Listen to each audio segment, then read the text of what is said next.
Oh, thank you, President Wyatt. I did say that. I didn't mean it, though. That was a gracious introduction, and I appreciate that very much. Members of the faculty and staff, students, parents, family, and friends, I am truly honored to be here today with you on this very extraordinary and special day. Commencement is both an ending and a beginning. For the class of 2014, today is the end of your college years and the beginning of a lifetime of important achievements and important learning, exciting adventures, and meaningful relationships for which your entire education, secular and spiritual, culminating in your years here at Southern Utah University, has prepared you. There are so many possibilities and opportunities ahead of you. And for the first time, the next steps in your life are not so set out for you on a predetermined course. For some of you, that thought is exhilarating. For others, a little less so. And you might feel as if you're on a train that's been going full speed ahead, and suddenly, you're out of track. I remember how I felt at my graduation. It was the end of the turbulent 60s and the beginning of the troubled 70s. I was already a new wife and a mother. I remember as I sat where you are sitting now, I had a very clear realization that I had no idea what was next for me. Perhaps some of you feel that way right now. I know that you are also graduating during troubled times. The economy is still anemic, and good jobs are hard to find. But this I can tell you, there is adventure ahead. My guess is that most of you, of us older folks, would gladly trade places with you if we could. Life at this stage is thrilling and utterly amazing.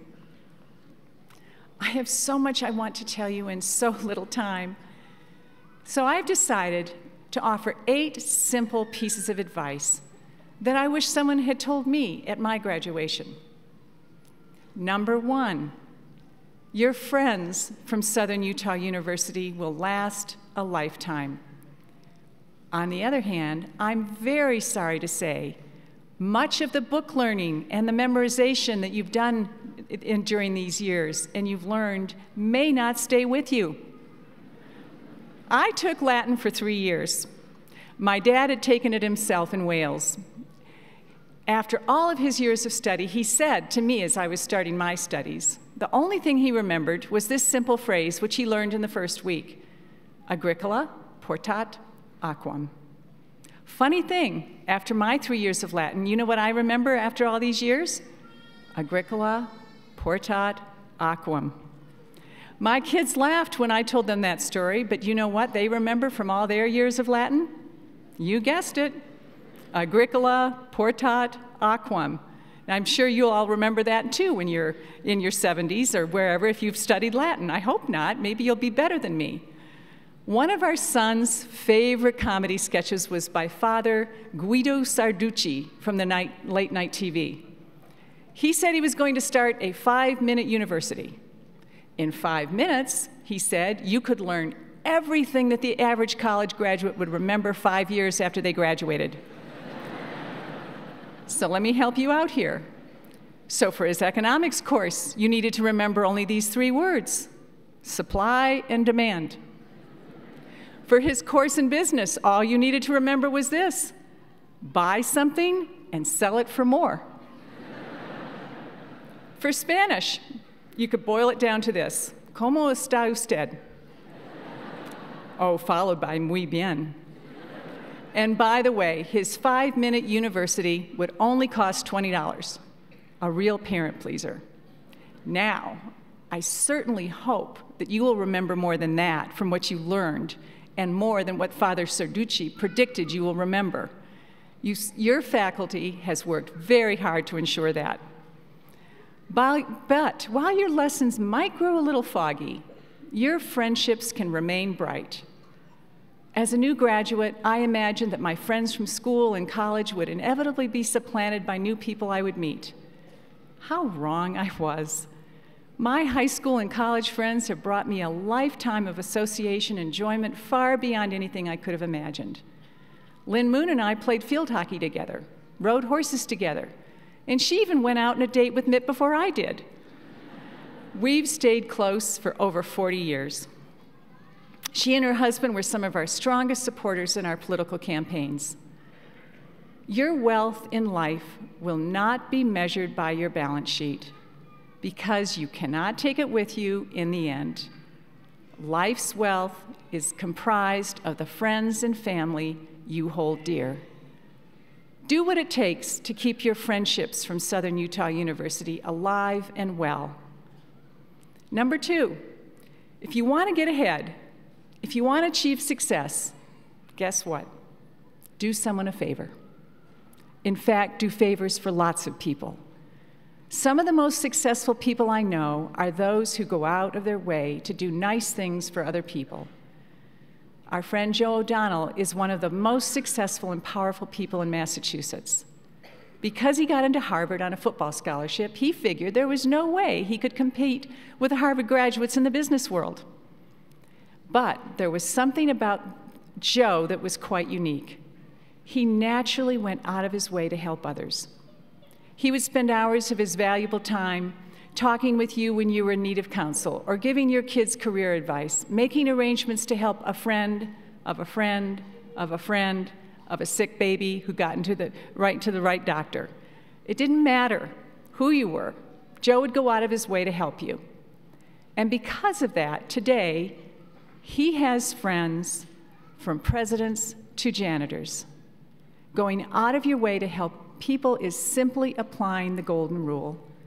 Treat others as you want to be treated. It will make you feel good, and it may also lead to making some gold yourself. Number 3, another word about success and getting ahead in the world. It's very simple. Do your present job well. Mitt's dad was one of the most successful businessmen in America. He was a 3-term governor and member of the president's cabinet. This was the advice he gave to young people starting out. Don't worry about a promotion and don't fixate on what comes next. Instead, do the job you've got as well as you possibly can. I know that there are self-help books out there that will tell you to plan every step of your career. They may work for some people, but Mitt and I live by his dad's counsel. We never could have imagined where our life's course would land or lead us to. We simply did the very best we could on the job that was at hand. Number 4, parenting is probably the most important thing you'll do in life, and the hardest. Too often, young people put off parenting thinking they can have a career and family. They can't have a career and a family. I believe you should make time to be a parent as if it will teach you to truly serve others and work for something and someone beyond yourself. During Mitt's campaign for governor, he decided that he would spend 1 day a week doing someone else's job. He worked in an emergency room. He worked on a farm. He even cooked sausages at Fenway Park. He loaded garbage on a garbage truck. He laid asphalt for a parking lot. And he worked in a daycare center. After it was all over, I asked him which was the hardest. Without hesitation, he said that by far and away the hardest job was working in the daycare center. Parenting is dirty diapers, but it's also counseling, teaching, doctoring, investing, praying, analyzing. It's as challenging as any job you may choose to do. And it's more rewarding and exhilarating than anything else you can imagine. Number 5, don't judge other people, and don't judge yourself as the only one passing through problems. As a young married person, I'd sit in class or at church and see all of the other folks looking so happy and carefree. I felt my problems were mine alone. But some years later, I was given the responsibility of counseling and caring for other women in my congregation. And what I found was that almost everyone was carrying a bag of rocks on their back. It might be a problem with a child, a health issue, money challenges, or marriage trouble. Everyone is burdened with challenges. Don't judge yourself harshly. They are probably carrying a heavier load than you might imagine. And also, don't feel alone. Everyone might have the same problems as you, might not have the same problems as you, but everyone has problems. Number 6, live a purpose-driven life. Pastor Rick Warren wrote a national bestseller of that title. His point was quite simple. If you live your life solely for yourself, for good times and fun, your life will be shallow, empty, and unfulfilling. An abundant life is one that is lived for a purpose greater than oneself. Tom Monahan got a check for $1 billion. Actually, my husband wrote it for him after he bought Domino's Pizza. When he sold Domino's, which is the pizza company that he started, what people don't know is that he gave virtually all of that money to Catholic charities. But many years before, when the company first became really successful, he started buying things, expensive things. He bought scores of vintage cars. He even bought the Detroit Tigers baseball team. But what he found was that those things just didn't bring him happiness. They were empty and unfulfilling. You see, Tom was an orphan who had been raised by Catholic nuns.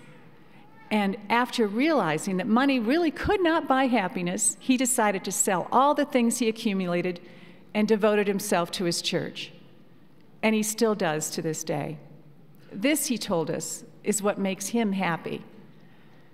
Other people devote themselves to their university, to their community, to their politics, or their family.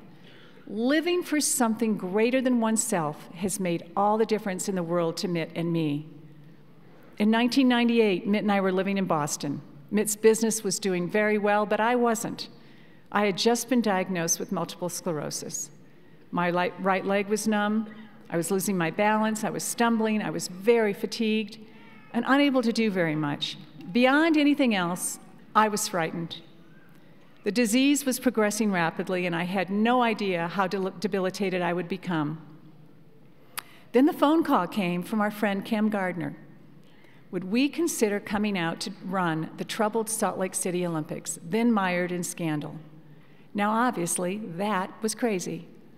I was very sick. Mitt was running a very successful business. The timing was terrible. It made no sense at all. And yet, we went. We left everything behind. It was crazy. It was also the best move we ever made because it came with a higher purpose. The games were highly successful. We made friends we will treasure for a lifetime. And I found that the therapy and blessings I received in Utah helped put my MS in remission. In fact, I was able to run the Olympic torch into Salt Lake City just prior to the opening ceremonies. Number 7, do something you love every day. Take an hour to find joy. When I was a young mother and feeling overwhelmed at times, I learned that it was critical to find time for myself. For me, it was picking up the game of tennis. I absolutely loved it. It got me out of the house for an hour. I got exercise, I made wonderful friends, and I was able to whack the tennis ball instead of whacking the kids. I came home a much happier mother. Find something you love, cultivate it, and your life will be richer. And finally, number 8, the Bible works, so do what it says. You may not believe like I do that the Bible was inspired by God, but if not, you'd surely have to admit that it was written by some of the greatest philosophers and thinkers in history. Either way, it's worth paying a good deal of attention to what it has to say. And what I've learned is that following what it says makes life better and happier and fulfilling and abundant. It tells us to leave our parents' homes and to cleave unto our spouse. Now, your parents will wholeheartedly agree with this one. As a matter of fact, it used to be that the American dream was to own your own home. Now the American dream is getting your kids out of the home you own. The Bible tells us that if we find ourselves